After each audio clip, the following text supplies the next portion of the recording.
introduction to The Secret of the Will dive into a heart-wrenching Vietnamese tale of love, sacrifice, and unspoken dreams. Follow the Tien, a woman bound by tradition, whose final murmurs reveal a lifelong secret. As her family gathers, a hidden love story unfolds filled with passion, heartbreak, and courage under the moonlight. This poignant narrative, steeped in rural charm and raw emotion, will captivate American listeners, urging them to uncover the mystery of her last wish. Don't miss this unforgettable journey. Dear listeners, please join us in experiencing the content of this story. I don't want that grave. I don't want that grave. My grandmother kept repeating those words. Mother, the whole family is here. Is there anything else you want to say? Uncle T leaned close to her face, hoping she could hear him clearly, but he deliberately avoided mentioning her request. I don't want that grave. Don't bury me there. My grandmother's eyes remained open, her withered face framed by white hair and cotton, her cloudy eyes staring fixedly at the gray-tiled roof above. Mother, if there's something important, just say it. Everything else has been arranged, Uncle T said, trying to soothe her while casting a helpless glance at us. By the bedside, all 5 of my father's siblings were present. Their spouses stood with bowed heads, sobbing quietly. I led my children to kneel on the floor, while the men and elders of the clan gathered in the main room, drinking rice wine and smoking. Everyone waited silently, waiting for my grandmother to take her final breath, marking the end of an ordinary life. You don't know if she'll make it through this test. Try to come back to see her, Uncle T had said over the phone before the holiday. Initially, I planned to use work as an excuse to stay in the city for Tet.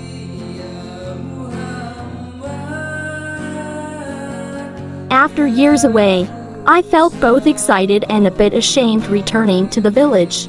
Many who had made money had built grand houses along the concrete road. From the hill pass, the white, gleaming houses looked majestic. Only our family's old thatched house stood alone, lifeless. 4 years ago, my grandmother fell and broke her leg near the well, leaving her bedridden. My father's 5 siblings took turns caring for her, feeding her, and cleaning her. There were occasional complaints, but the family maintained basic harmony. For someone over 80 like my grandmother, doctors often advised against surgery, as her frail body couldn't withstand the operation or recovery. Instead, they suggested she rest at home to prolong her life a little longer. My grandmother had always been patient, enduring her fate quietly until the end. She bore the pain silently, accepting the care of her children and grandchildren without complaint. But this winter, she began, mumbling incoherently. At first, everyone thought she was senile and paid no attention. Only after listening closely did they realize she was repeating one phrase, I don't want that grave. In our village's tradition, the elderly prepare their coffins and dig their graves at a certain age, a final act of care for their lives. The 5 siblings discussed and bought fine wood from another town, hiring a carpenter to craft a polished coffin, placed in the inner room of the old house. Next to my grandfather's grave, they dug a smaller one for her. Uncle T even arranged for a stonemason to prepare a tombstone. But my grandmother's confused murmurs disrupted all their plans. She insisted on a direct answer from her children, refusing to eat otherwise. At first, everyone brushed it off, as it was customary for a husband and wife to be buried together. Besides, there was no sign of discord between my grandparents, making her request seem unreasonable and burdensome. That day, Uncle T's son, Little Ball, was being naughty. Aunt Two, already frustrated, snapped at my grandmother's words, are you senile? The coffin's made, the grave's dug. If we don't bury you, should we throw you in the river? Those words agitated my grandmother. She not only refused food in protest, but also scolded us, calling us unfilial descendants. No one knew why she was so adamant about not being buried in that grave. All her life, she had submitted to fate and family arrangements, quietly sweeping the house, tending the fire, cooking, mixing pig feed, raising 5 children, and obeying my grandfather's authority. She rarely spoke up, never sat at the table in large gatherings, and indulged her grandchildren unconditionally. When preparing her funeral, everyone followed tradition, never expecting her to object so fiercely. It was past midnight, round 3 or 4 in the morning, and her eyes still hadn't closed.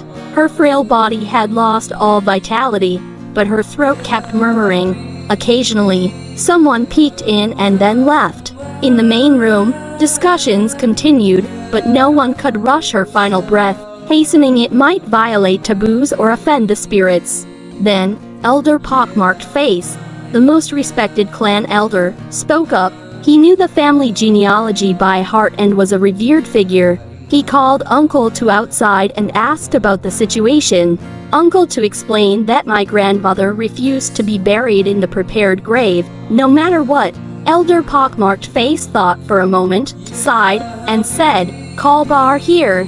Bar was the village's notorious playboy, a lifelong bachelor with no children, supported by the community. He spent his days singing and wandering the village's nooks and crannies. Don't think he was poor. He had his own way of living. He attended every wedding or funeral uninvited, livening up the atmosphere, and hosts often gave him food and a bit of money. My cousin and I took a flashlight to his earthen house. He was sitting on a pile of straw, holding a bottle of rice wine, wrapped in a padded jacket in the cold night, drinking and listening to firecrackers from village houses. Wandering at night, you kids better watch out for ghosts dragging you up the mountain. He teased.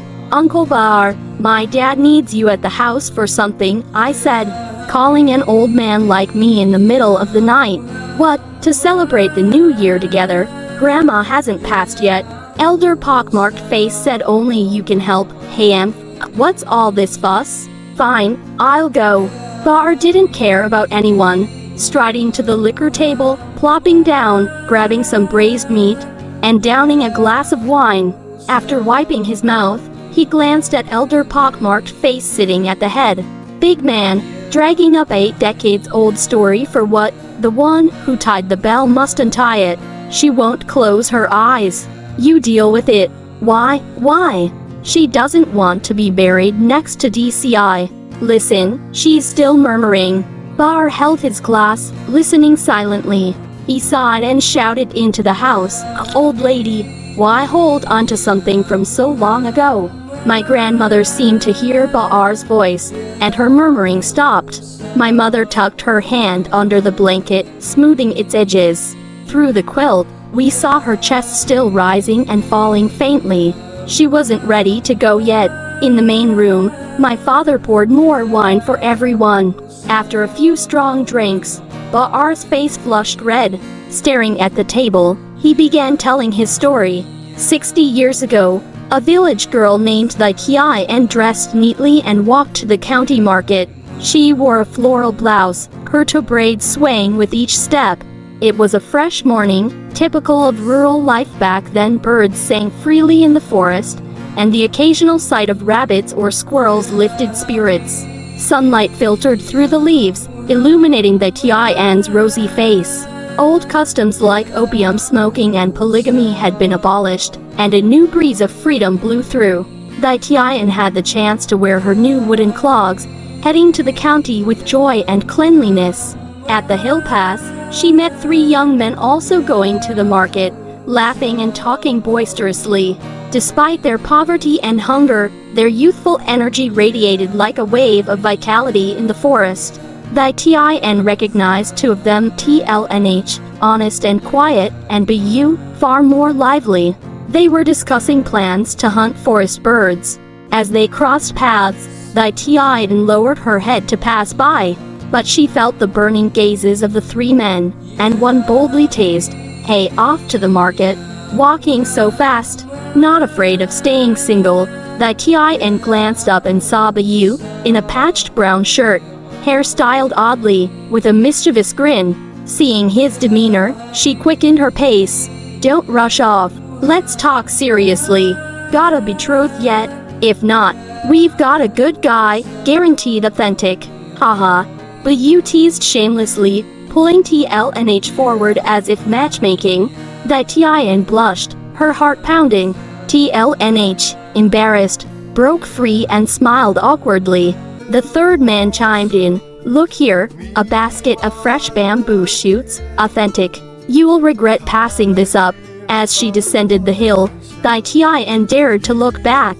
The three were still joking on the pass, perhaps slowing down to avoid scaring her. Their teasing and laughter echoed in her ears. From afar, she heard Ba Yu sing, "This hill looks to that hill so high. Dear girl, don't cross the bridge as you pass by. Turn back and see no man in sight. Long nights will keep you awake." Oh my, that was the first time Thủy met Ba Yu. Though just playful banter, it took root in the young girl's heart. When combing her hair, cutting grass by the river, or cooking by the stove, she thought of those three men. At her age, she had never met anyone so lively and joyful. She scolded herself for being shy, not joining their banter. Whoever dares to marry, I dare to wed. Such words would surely be deemed improper, but they lingered in her mind. Especially Ba Yu's playful demeanor and mischievous smile haunted her late at night, making her blush and restless in bed. Later, Thủy inquired about Ba Yu. His family was dirt poor, with 7 siblings, and he often slept at TLN's house. At his age, he should have been farming to support his family, but Ba Yu preferred reading old books, composing songs, and wandering, leaving his family struggling. With such circumstances, Ba Yu pursuing Thủy was like a toad dreaming of swan meat. Yet, she admired his boldness and romanticism, transcending prejudice. She waited for his family to propose. A proposal did come, but not from Ba Yu, rather, from Mr. L's wealthy family in the next village. They owned vast fields and herds of buffalo. Their lavish gifts delighted Thủy parents, who quickly agreed to the marriage. When her mother shared the news, Thủy thought of Ba Yu, wondering why the carefree man never confessed his feelings. Determined to take control of her life, she walked to Ba Yu's house. His mother was washing yams by the pigsty and greeted her warmly. Thủy, who are you looking for, Auntie? I'm looking for Ba Yu. Ba Yu? That rascal's off somewhere. He's not home. Nope, then I'll wait for him. What? Thủy said she'd wait for her son. Surprised, his mother invited her in, wiped a wooden chair clean, and offered her precious rock sugar water. Seeing Thủy sit confidently, she stood awkwardly nearby. Auntie, you go about your work. I can wait alone. As the sun set, Ba Yu returned cheerfully, freezing when he saw Thủy in his house. Mr. L's family came to propose, and my father agreed, she said. Oh, do you remember what you said on the hill pass? Do those words still count? What are you talking about? You don't remember, how could I? Besides, I was with TLNH, and my family's dirt poor, so you're just an empty rice dumpling shiny outside, filled with chaff. Ba Yu stammered, his face red, unable to respond. His mother, eavesdropping, was equally speechless. I'll give you 3 days to show if you're a man of your word. Here, Bar paused. He took a sip of wine, closing his eyes as if swallowing old bitterness. Memories aren't easily forgotten. Bar didn't want to continue. Seeing this, Uncle Chu urged everyone to drink. I refilled their glasses. Elder pockmarked face looked at Bar. But you, done with old stories? Then I'll continue, he said, puffing on his water pipe, watching the smoke rise and dissolve into the thatched roof. Thủy didn't wait for Ba Yu. Half a month later, Mr. L's family brought 10 engagement gifts, preparing for the wedding. Before the Dragon Boat Festival, a flower-adorned palanquin arrived at her door. The family followed both old and new customs impeccably. Thủy mother feigned tears but was overjoyed. Thinking of Ba Yu, Thủy gritted her teeth and stepped into the palanquin. Drums and gongs echoed from one end of the village to the other. Resolute, Thủy felt lighter. They led her over a brazier, made her bow to the 4 directions, and brought her to the bridal chamber. When the red veil was lifted, she saw her husband's face. As the saying goes, to gain something, you lose something. The reason for Mr. L's enthusiasm was simple: their son was terribly ugly. Named VNTI, he didn't live up to his name. Sickly since childhood, he was stunted, barely reaching Tian's shoulder, his face scarred from smallpox. On their wedding night, he trembled, reaching to touch her face. She suppressed her revulsion, avoiding his disfigured face, unable to muster any affection. As he climbed onto her, she bit her lip, enduring, thinking of Bayu as tears rolled down her cheeks. Her husband soon noticed her coldness and stopped valuing his rich family bride. The L family no longer treated her as a guest. All chores fell on her shoulders. Insecure about his appearance, her husband gambled and drank outside, seeking cheap thrills. At night, drunk, he'd collapse in bed, beating her if displeased. Despite the hard work, Tian gave birth to a daughter. During labor, her husband was drinking at a tavern. Alone, she placed the baby in rags, cut the umbilical cord, and boiled water to clean her. When her husband and mother-in-law returned, seeing a girl, they reacted coldly, not offering a single word of care. Meanwhile, Liu began his performing career, singing folk songs and cracking jokes across villages, making audiences roar with laughter and earning fame. When he performed in Tian's village, she attended with her husband. Liu acted madcap on stage. She stood in the crowd, her heart stirred, eyes sparkling, but suppressed her feelings to avoid her husband's suspicion. She heard Bayu was still unmarried, a romantic like him, likely scared off proper girls. Tian thought if she bore a son for her husband, she'd run away, no longer enduring. But before a son came, the land reform storm hit. The L family was targeted, their lands confiscated, and ancestors publicly shamed. Though less brutal in the countryside, their former glory vanished. The reform not only erased class divides, but plunged everyone into poverty. Staying in the village risked starvation. Led by distant relatives, young men went to the northwest mountains to earn money. After discussion, Tian followed her husband there. There, she found Bayu and TLNH. In those turbulent times, the northwest mountains felt like a peach blossom haven. By day, villagers gathered mushrooms, herbs, and ginseng. At night, they drank and bonded, far from their stifling hometown. One sunny day, like when Tian first met Bayu, he led the group up a mountain, singing folk songs. Tian walked with her husband on a narrow path, birds chirping in the pines, enlivening the air. Bayu, sing something spicy, someone called. Spicy? I'm not cooking soup, he retorted. Come on, what can't you sing? Want spicy? Think of your wife last night. Laughter erupted. Tian's heart sweetened. Amid the banter, Bayu sang 1, 2, 1, 1, 2, 1. Don't blame the girl for not paying mind. On the grassy hill, hand in hand, afraid you lack the strength to keep up, everyone roared with laughter. Tian smiled but slipped. She tumbled, grass rustling, and cried out, thinking she was done for. Luckily, TLNH, behind her, grabbed her wrist, falling hard but clinging to a tree root. Tian glanced at the cliff below, certain death. Her face paled. Her husband glanced back indifferently. Others rushed to pull them up. That night, the group praised TLN's quick thinking for saving her life. Her husband reluctantly raised a glass to thank TLNH. These events left Tian utterly disillusioned with her husband. He never cared for her, treating her like livestock. Later, earning money in the northwest grew tough. They returned to the village, resuming old lives. Bayu returned more vibrant, becoming a county star. TLNH built a fine tiled house with his earnings. But the L family's glory was gone. Tian's husband sank deeper into gambling and drinking, beating her to vent his frustration. Compared to those around her, and envious of Tian, TLNH, and Bayu, he beat her more brutally, leaving bruises that pained her for days. One day, while her husband drank at a tavern, Tian went alone to the village square to watch Bayu perform a lion dance. He sat on a chair, playing a small drum, singing 1 to 10, 10 to 100, 100 to 1,000, 1,000 to 10,000, 10,000 fathoms deep.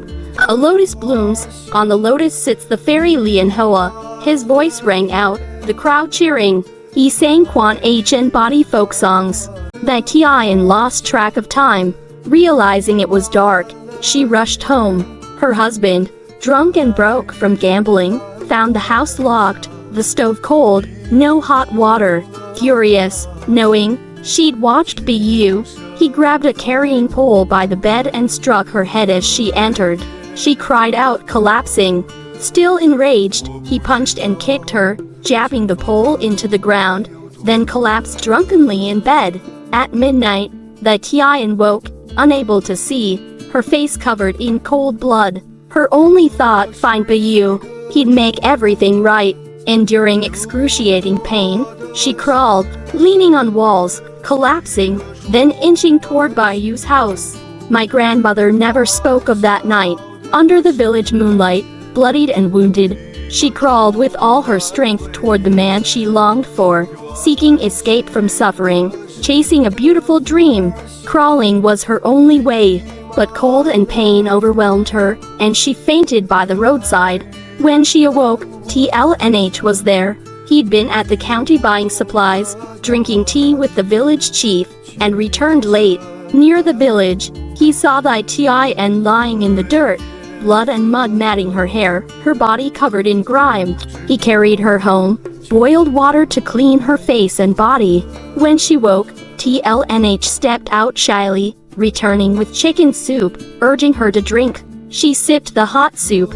He washed her hair, cleaned her wounds, and applied iodine from the village nurse. As he prepared to leave, she spoke. Don't let that ugly man take me back. I won't return, got it, TLNH replied, gently closing the door. The next morning, her hungover husband searched the village, asking if anyone had seen her. At TLN's house, he was wiping a table, casually saying, don't know. As the husband stepped over the threshold, he noticed iodine-stained gauze in a basket and grew suspicious. Glancing at TLNH, seeing no wounds, he said, I'm checking inside. TLNH blocked him. No way. Get out. The husband pushed, spotting blood on the tablecloth. Certain that Tian was there, he shouted, what did you do to my wife? None of your business. She's not here, don't lie. My the Tian's in your house. Get lost, you beast. They scuffled. The husband, weakened by vice, was thrown out by the LNH. You'll pay for this. He spat, storming off. TLNH closed the door and knelt by the Tian's bed. You heard everything, yes. Thank you, she said, looking at the honest man. Stay here. Live with me. Okay. TLNH gazed into her eyes, his look full of resolve and love. This was the second time he saved her, first from a cliff in the northwest, now from the roadside, restoring her will to live. She couldn't refuse his sincere request. Compared to the free-spirited Bu, this honest man seemed better suited for a lifetime together. That's how my grandparents came to be. A rural woman with a harsh fate, the Tian showed remarkable resilience. She devoted her life to the man who saved her twice, bearing 5 children and pouring her heart into raising them and building a family. In our memories, she was the quiet figure sweeping, tending the fire, washing, and cooking, a gentle lamb under my grandfather's shadow. To us grandchildren, she was a rare light in her humble life. Uncle Baar, what about you? No lingering feelings for her? I couldn't resist asking, breaking the silence. You cheeky kid, teasing me? Baar raised his voice, but he wasn't truly angry. He clinked glasses with elder pockmarked face, Uncle too, and the others, downing his drink, then hesitated before continuing. Fine, I'm near the grave anyway. No need to hide old stories. I knew that Tian wasn't happy in that house. After their fall, she was bullied more. Only at lion dance performances did she smile, her heart lighter. Before every show, I'd peek to see if she was there. If she was in the crowd, I performed my heart out to make her laugh. If not, I had no spirit to perform. I met many women, but none like her, bold enough to ask my mother if I dared marry her. I cherished that. I wanted to propose, to take her away regardless of everything. But my family was too poor to feed everyone, and I was a drifter, scared of settling down to support a family. Women want stability. If I married her recklessly, she'd resent me. But I couldn't forget her. I quietly checked on her life. The night she was nearly beaten to death, I sat in the bamboo grove, hearing her cries, his drunken rage, the blows. My fists clenched, teeth gritted. But back then, a married woman belonged to her husband. Interfering would break ethics, and if it failed, we'd both suffer. I lacked the courage to save her. Then I saw her crawl out, bloodied, hair disheveled, like a ghost under the moonlight. She crawled toward my house. Each move tore at my heart. I cursed myself as a coward, banging my head. I was living alone in this earthen house. I wondered if I could abandon everything to save her, if she'd live with me here, if I could support a family. I feared that life. While hesitating, TLNH returned from the county and found her. I thought he could give her happiness and peace. So I slipped back to the bamboo grove. What happened next? I stared at Bar, setting down my glass. His gray beard trembled, his cloudy eyes glistening. She had your father and his siblings, living her life with your grandfather. Though his tone was light, no one laughed. Only the wind rustled the bamboo behind the house. Later, I saw her at the market, the brick kiln, or fishing when she was herding ducks. I'd greet her, and she'd say, "But you, when TCI passes, if you're still alive, I'll find you." I laughed, saying she was too old for such thoughts. TCI treated her well, her family prospered, she should be content. But she just looked at me, her eyes unsettling me, so I mumbled to brush it off. When your grandfather died, I heard the news at my earthen house, scared she'd really come for me. I wandered for half a month. When I returned, I heard she broke her leg. I held back from visiting, but I knew she never gave up, waiting for me her whole life. Sure enough, she sent Aunt Six to call me. She said she didn't want to be buried next to DCI. She suffered and waited all her life, wanting to be with me in death. No one spoke. Even Uncle too, usually lively, stayed silent. Separating my grandparents to bury her with another man broke tradition and would shame the family. But what reason was there to stop a woman pursuing love? Finally, Bar spoke. I didn't agree. How could she not be buried with her husband? Besides, I've lived a drifter's life. Even in death, I can't give her stability. Bury me in the rice field nearby, watching her daily. That should satisfy her. My grandmother finally took her last breath. After hearing her and Ba'ar's story, we checked on her. She had closed her eyes forever. Her lips rested calmly, radiating peace and happiness. Did she hear our story, reflecting on her legendary life in her final moments? What was her heart like? People began cutting white cloth, dressing her in burial robes, preparing the coffin. A monk from the next village arrived, setting up his tools, chanting and tapping his wooden fish. Relatives sent wreaths, uncle to recorded names, hanging them on the old house's mud walls. We followed the monk, circling the well, bamboo grove, village square, and fruit trees, retracing her life's steps to the underworld. Ba'ar sat quietly, watching the bustle. No one mentioned that night's story. Some tales don't need remembering, they should be buried with their owner forever.